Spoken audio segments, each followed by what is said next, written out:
So just give it 1 minute.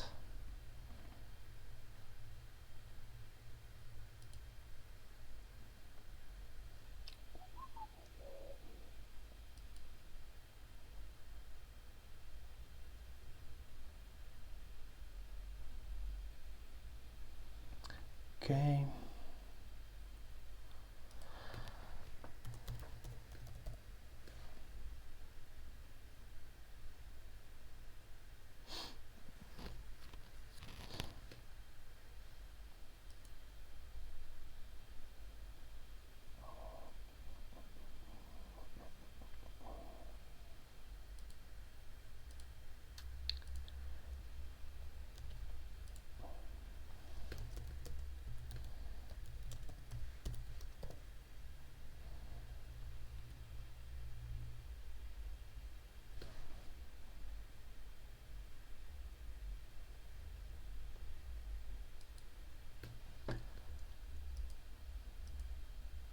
Okay, so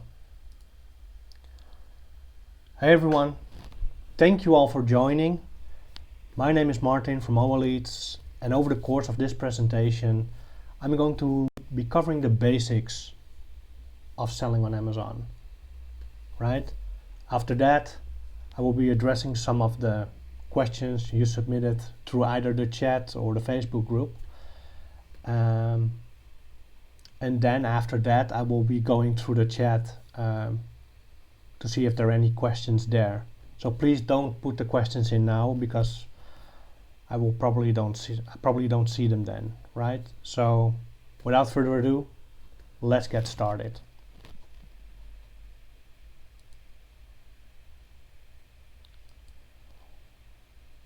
So let me see. Before we get started, can everyone hear me okay? Again, I'm running with new equipment, with new software on a platform that I've never worked with before, meaning the YouTube live stream. So I just want to make sure everything works for you. Okay? So let's get started. I'm gonna check first if I'm getting any comments. Let me check.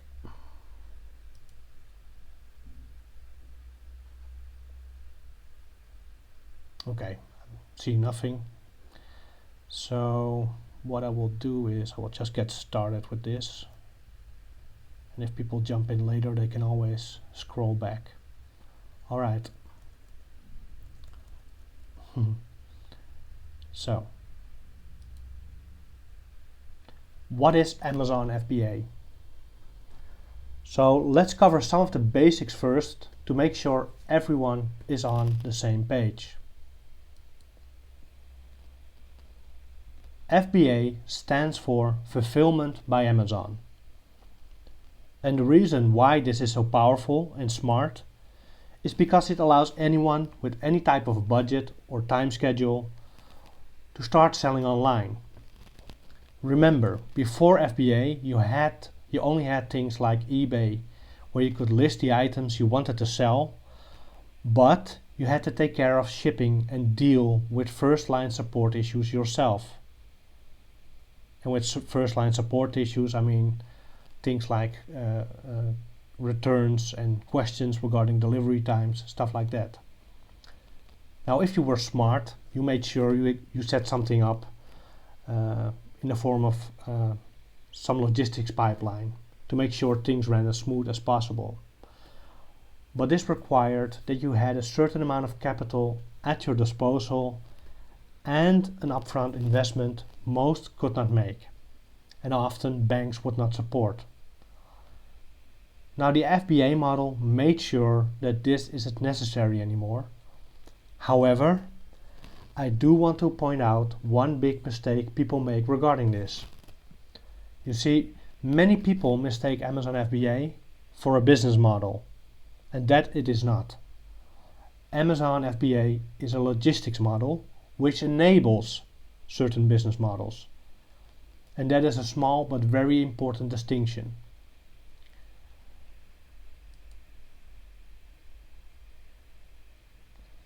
which leads me to the actual business models that you can currently choose from. Now, most people equate FBA with a private label model, and as far as I know, it's the most well known. However, there are three if you count dropshipping too.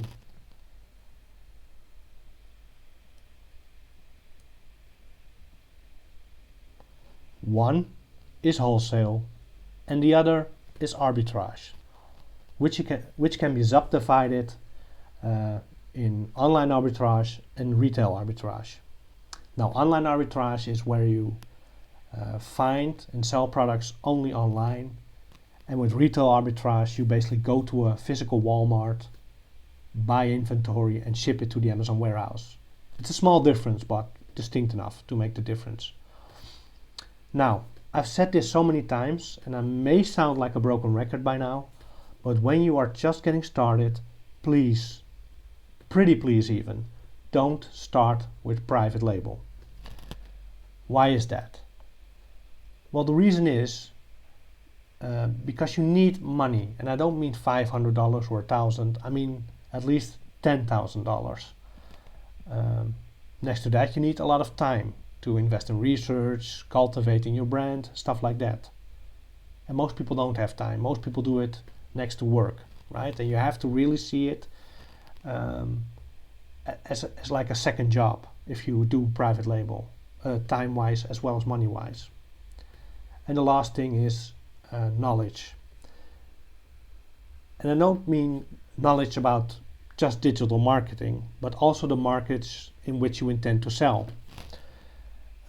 I mean, software like Helium 10 and Jungle Scout provide great data and can inform your decision whether or not you should sell a certain item. However, your degree of knowledge of the market determines how you read the data and what choice you should make. Software should be just a helper. And I'm sorry to see and say that most people out there present software as the great decision maker in all of this. Now, the reason I see arbitrage as the best model to start with is that, for one, it doesn't require you to invest that much time and money just to get started. But also, when it comes to knowledge, it's much more forgiving, as you don't need to be an expert in, say, shoes in order to sell a pair of shoes. Again, with private label this is different, because then you need to understand the different types, analyze the seasons, which models sell well and when they sell well, what colors are popular, what sizes are predominant in whatever region you try and sell in. I mean, it's not like it's like an exponential step going from arbitrage to private label. Now, another case on behalf of arbitrage is that if you stick with it, you will automatically be ungated for new brands and categories over time. And when you are searching for products to resell on Amazon, you come across products which may be great in the private label ideas. Next to that, you can build up capital faster when you're doing arbitrage. I mean, private label in the beginning, it takes more time and more money to get it going. And I would agree with you that it's far more scalable, but with arbitrage you get your money back quicker, if you know what you're doing at least, and you can grow faster, right? So to recap, right? So when doing arbitrage, you get ungated over time, meaning you get access to less competitive categories and brands, increasing your profits. 2. You learn not only about Amazon itself, but also about market niches and what is profitable and what is not, which in turn can inform your decisions later on when you're researching products for private label. And the last point, you generate capital fairly fast, which you can then use to fuel another business, whether that's private label, a nice house, or perhaps even a holiday. Now again, I'm not saying private label, or wholesale for that matter, is bad. The only thing I'm saying is that it's not suited for most people who are just getting started on Amazon. There's nothing wrong with the models, but it's just people that get started with it. Most people don't really have the knowledge, right? So to me, that's the main distinction to make. Now this brings me to the question I get asked fairly often, which is, how do you start? Now, the simplest answer would be to say to just go out and do it. And in my opinion, it would be the correct answer too. As I'm really of the belief that the only real difference between success and failure depends on your willingness to act. I mean, most fail because they either never take action or simply do not follow through.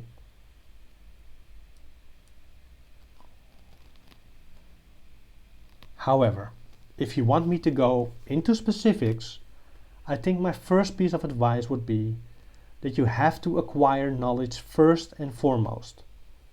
Because I don't think your money is your limiting factor, it's always the knowledge bit.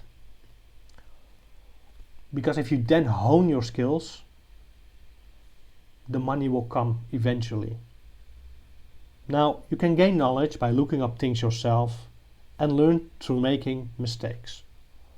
You can also pay a fixed amount of money and go through a course and be sure you avoid the worst and most costly mistakes. Now, I know it may come across as insincere advice as we sell courses ourselves, but to me it's really utter madness when I hear someone has spent a couple of $1,000 on buying inventory for a platform he or she barely understands, and simply because someone on YouTube has told them it would be easy and fast, they put their money in. And yes, I understand the growing resentment towards courses. However, I do think that in most cases, people have only themselves to blame. As especially with regards to selling on Amazon, a lot of people look for courses that promises them a shortcut into incredible wealth, and then at the end they were disappointed that it turns out that it's more difficult than they thought it would be, and that it turns out there's no replacement for hard work and there is no magic formula for success. Now, what I wouldn't do when you're just getting started and have limited capital is buy into any leads list or software program that does the sourcing for you, as that involves a monthly recurring fee, and yes, I even mean our own lead service, because most cost around $100 each month, and although it's still less than an average person spends on their daily cup of coffee on a yearly basis, this is still about $1,200 a year, every year, and once you stop paying, the benefits stop as well. So to summarize, if you would ask me how to start on Amazon, my first choice would be to invest in a course. And if you pick ours, then I can say that we provide you with great one-on-one support and also leads to help you get started. The second pick would be to learn it the hard way. So you just look online and just buy inventory and hope it works for you. And only at the last spot, I would advise you to opt in for a buy list or a software program. Again, there's a main difference between paying an X amount of money for a course and an X amount each month for leads or a software program. The first one gives you knowledge which you can use indefinitely, and in the second one the benefits stop as soon as you stop paying. And for me, when you're getting started, you need to invest more money. You need to invest your money in things that actually gives you some return on investment. So that either has to be money or that's in the form of some form of knowledge, right? A leads list or a software program don't give you any knowledge, right? So they just give you access to leads, and if you're just getting started, you're gated for most. And unlike popular belief, the the pool of leads for ungated items is just a finite amount. Even though like software programs give you the impression that you can find great products every day that you can sell, especially when you're just getting started, it's simply not true. This pool is simply finite. Great. So now connected to the question of how to start, there's always this follow-up question, which is how to become rich selling on Amazon. Now, rich is a very subjective like term. I mean, for one it's a car, for another it's a private jet. But what I do want to point out is that there are no paint by number systems that work. However, there are some guiding principles that can help you. Let me go through them. First off is to manage your expectation. Don't think that when you invest $500, you can realistically be a millionaire within the year. It's just not, it's not feasible. It may happen once in a 1,000 years to someone, but when you start with $500, you have to keep in mind that you're not going to be a millionaire with that amount of investment. Just to give you some indication, if you start with $500, it will take you about 3 years to reach about $100,000. And that's only if everything goes as planned, right? So that is more or less like a guiding, like something you can go by, a goal you can set. The second piece of advice is that I would advise you to start from a surplus. And what I mean by that is you don't go and spend your rent money on anything with regards to buying inventory or a leads list or whatever. Because there really is not a single guarantee that you will make money. It's a business, right? And in a business you have risk, and there's always the risk that you fail. So don't spend money you need. I would even argue that people with limited funds and little to no knowledge on how to operate a business or an Amazon business, I don't think they should start. Invest in knowledge first.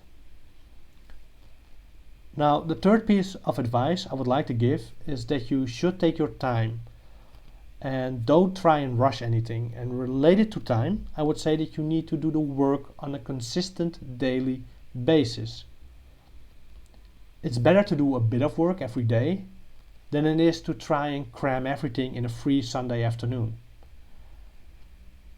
Now, the last piece of advice is the simplest. Let go of the idea that it is or is supposed to be an easy way to make money. Again, it's not an easy way to make money. You need to run it like a business, and especially in the beginning, you'll find that you will put more in than you will get out of it.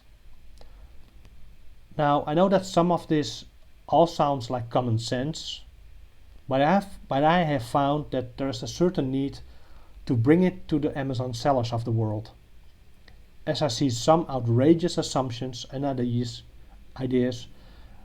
being put forth on a daily basis. Anyway, I do hope you got something out of this and it helps you have a realistic start at selling on Amazon. Because to me it's really important that people who start selling and that are in my group or my customers, that they have a realistic set of expectations, because again I really believe that people who are grounded in reality have a better chance of succeeding. If you have $200 and you're dreaming of Ferraris, then there's a disconnect with what you want and can get in life, and you always end up disappointed, right? If you make that $300 from the $200, it's a 30% increase, but if you have that Ferrari in your mind, then it's nothing. So anyway, with the webinar part out of the way, let's get to some of the questions. Okay, so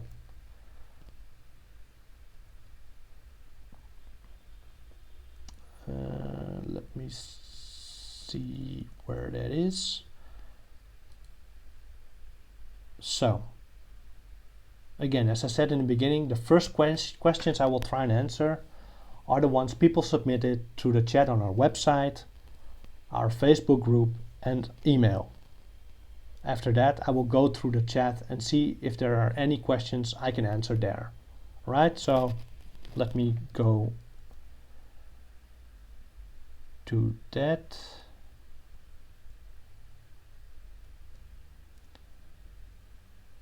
Boom. So,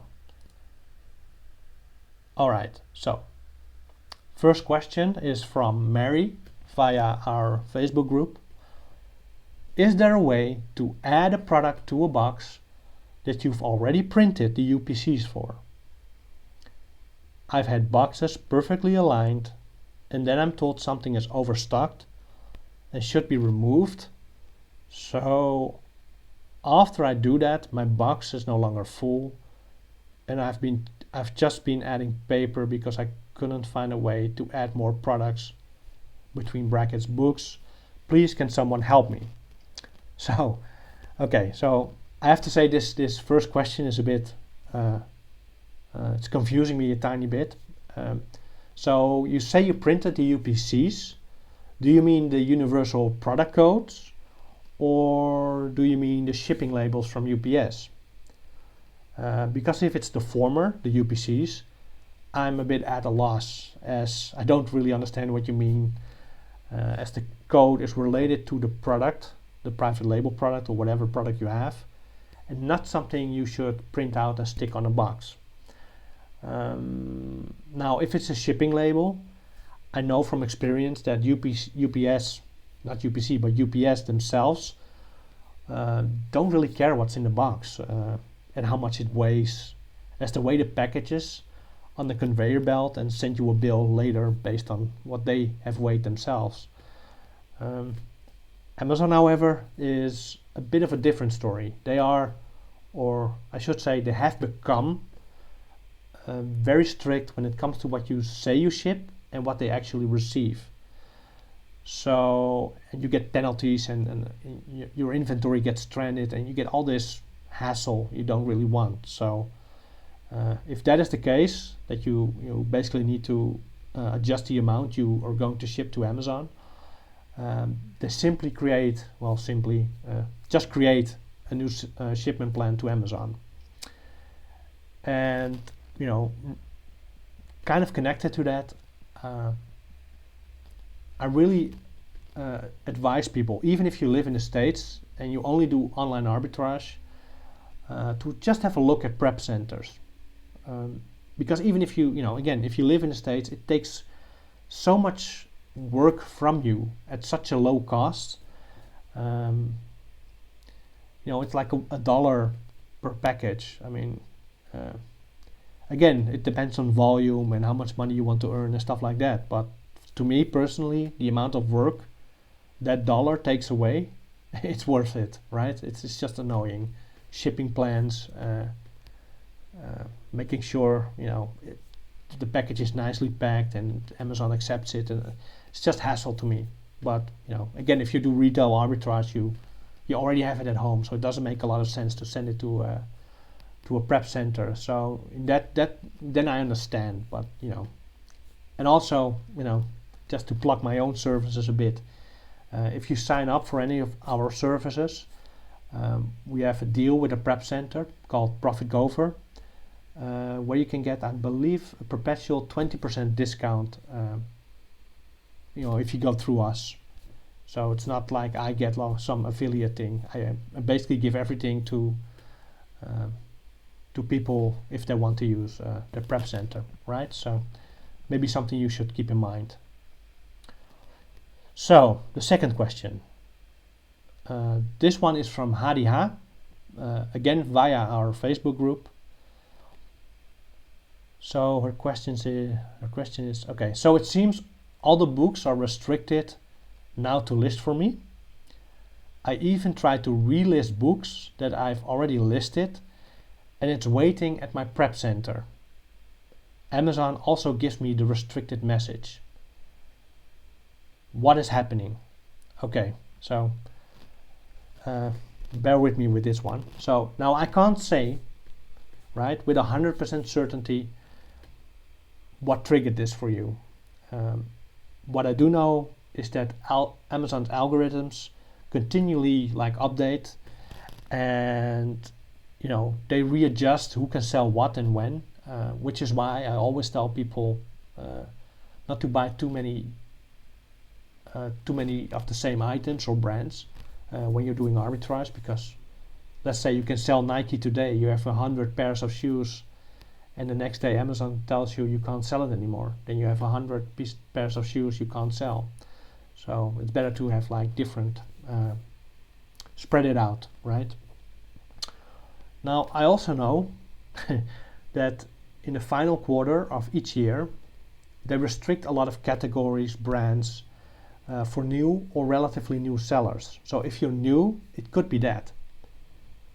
And I really think that you have a high chance that you're simply the victim of an Amazon end of year policy.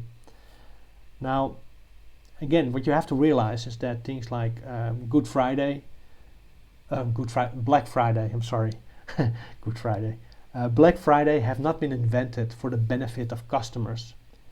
It's merely like a marketing vehicle for retailers like Amazon or Target or Walmart to just get rid of their stock. They want to clean out house. So, but what I would, you know, if you really want to make sure what's happening, and you know, first of all, check your Amazon account. Log in, check if your status is still okay. Check if you haven't received a lot of complaints, bad rankings, stuff like that. If that's not the case, or maybe even if that's the case, send in a case, open a case with seller support, and just ask the question. That's really is the shortest, you know, the most efficient way to go about it. But anyway, I hope this kind of answered your questions, Hadi. So, all right. Okay, this is a question I got from John via email. And this is a very short one. So, how do I get ungated? So, again, this is one of these questions I get like on a daily basis, and I should have created like some template answer, but for some stupid reason I keep writing manual answers to this. But anyway, the key to getting ungated in an organic fashion is to simply keep sending in your inventory on a consistent basis.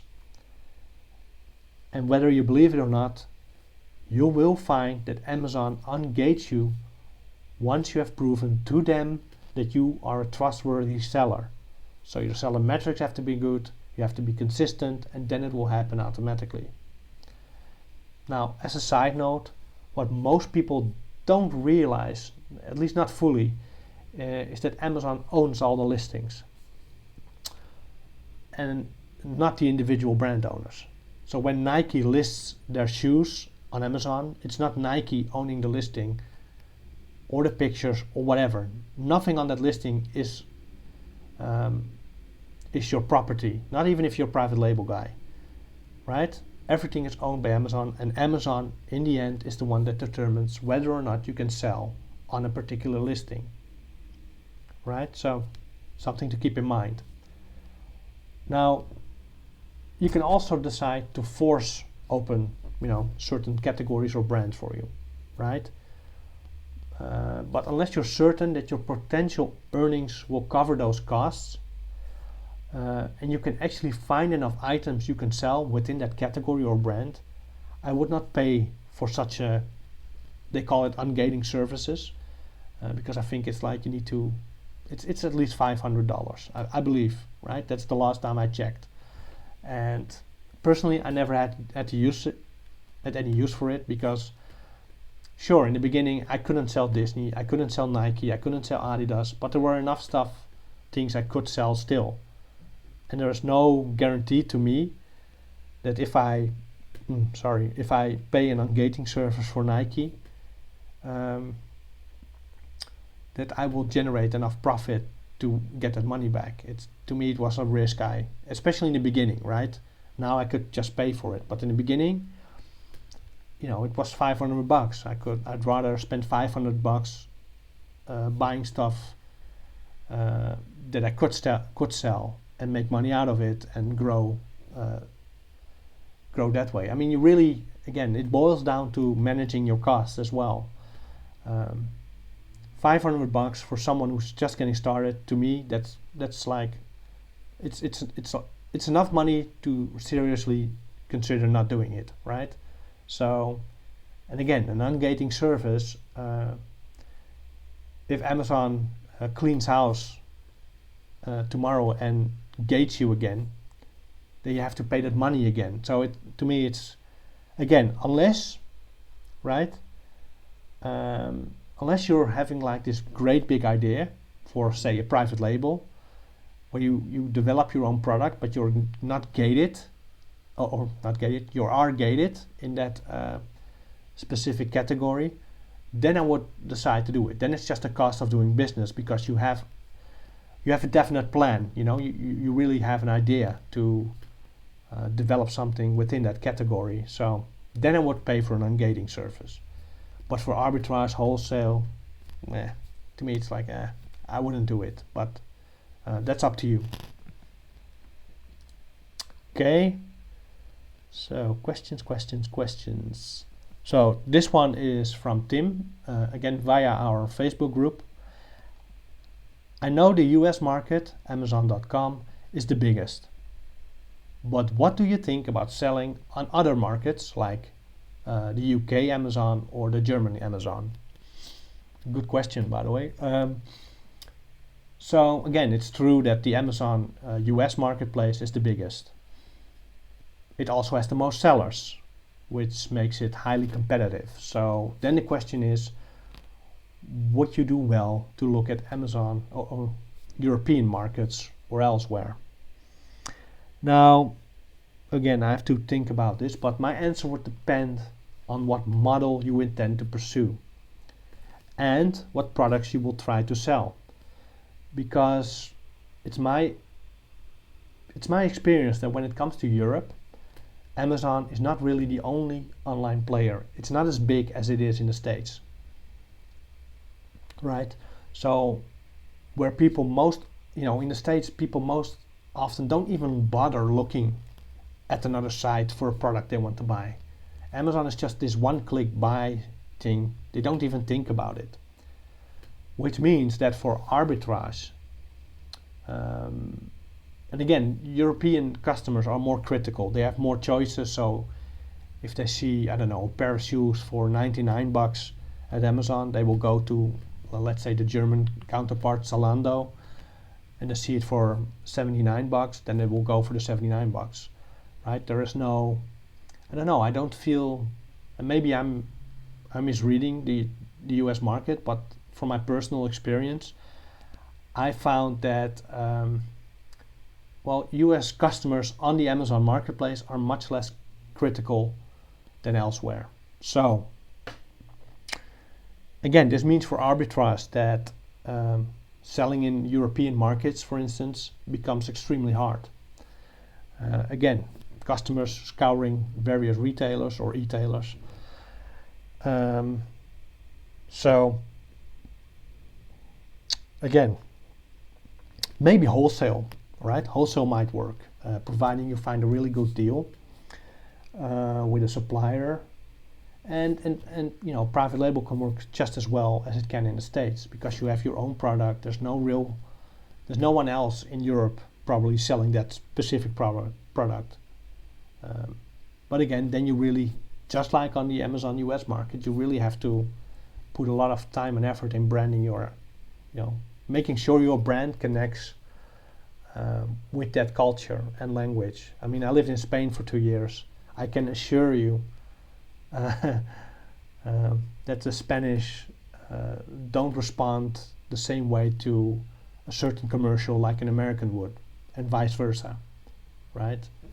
I mean, if an average American male sees a baseball commercial, they get more hyped up. If they see Tom Brady or whoever, to us it's just a guy from the States, right? So, however, if we see Messi, then it connects more with us, if you get what I mean. So you really have to understand the culture if you want to sell in a specific country, right? You need to understand the culture, the language, the mannerisms of that specific group of people.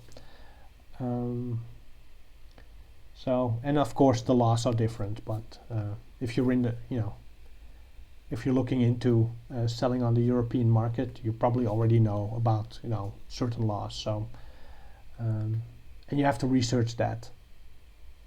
To me, for arbitrage, pure arbitrage, the Amazon US market is better, simply because, Amazon US is more dominant there than it is on the European mainland. I heard that people do well on the UK market, but maybe that's also because, they have Tesco's there and stuff like that. So it's hard to. I really think it's harder to compete in the UK and in Germany than it is to compete with arbitrage, at least in the States, right? So again, private label doesn't matter, but then you have to change your marketing message to fit a certain culture or a certain, you know what I mean. And wholesale is just about finding the best deal possible. So it's possible. For arbitrage, I wouldn't do it. Private label, it doesn't really matter. But I do think, I say it doesn't matter, but even though there's this fracture within the U.S. Population, they still have this same, on a certain fundamental level, the same ideas, right? So it's easier to market, to create like a branding idea for an American marketplace, and you reach a much bigger market. And Germany, it's a big country, and I think it's the engine of Europe, but it's still much smaller, and you still have to do that work. So you have to really, you have to really devise a plan to make sure that works for you. You have to be more critical of how you spend your money and how you do the branding in the German market. Okay. So, I hope it answers the question and didn't confuse you more. So, another question from Tim. Do you recommend using Amazon ads for someone who does OA, online arbitrage? And what products would you focus on if you do that? The older ones that are at risk of long-term storage fees? So, this is the question. And to me, recommend is a big word. But I definitely think it makes sense to do it for items which haven't started selling after a month or two, even though you introduced a couple of price drops. But other than that, it depends. I mean, it depends on how much inventory you have and what your profit margins are. Also, in this specific fourth quarter, I recommend running a campaign for exposure, as traffic and competition will ramp up in this coming months, and you need to get on top of the game. So you need to get like a lot of eyeballs to your products, and there's more competition on that level. However, it's only if you have a lot of stock. I mean, so if you have at least say $20,000 worth of stock, then it might make sense to do like a PPC campaign for all of your products to make sure they sell well. If you just have a stock value of, let's say, $5,000, you still need that margin to grow, right? And with PPC, you have this thing called cost of advertising. So you basically, every time someone clicks on your ad, it costs you money, right? So I really think that it's like a continuous, widespread PPC campaign is only for people who have like high value stocks or high stock values. Maybe even like $100,000 just to, because they can still make money on, let's say, 5% margin.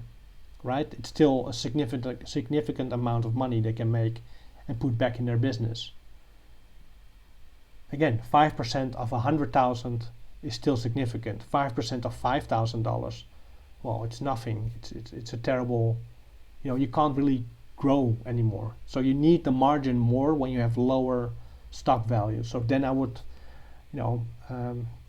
again, what I used to do when I got started, and I had like $3,000, $4,000, $5,000 worth of stock, I waited it out, right? So I let everyone sell out in this quarter, specifically the fourth quarter, like on Black Friday, like everyone dumped their prices. But between Black Friday and Christmas, there's this time where you still have enough families who forgot to buy a present or didn't have time or whatever.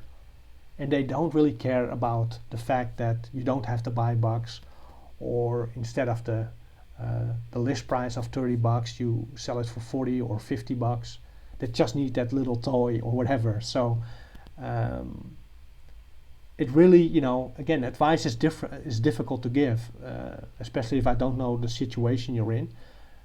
But as generic advice, if you have high stock values, a lot of money, I would do a PPC campaign. If you just have a couple of hundred or a couple of $1,000 worth of that, stock value, I wouldn't do it. And I would just, pick your fights and keep your margin high enough so you can reinvest that and grow from 5 to 10,000. Again, and if you once you go into 5 or 6 figures, you can do stuff like that. So anyway, I hope this answered your question. So those were the send in questions. So let's see if anyone is on the chat at this moment. No, I see no questions. So I'm going to type in something here in the chat window. So, do you have any questions still for me? So just shout out. I'll wait for a couple of seconds just to make sure I don't miss it. It's always a bit sad to miss it. Okay.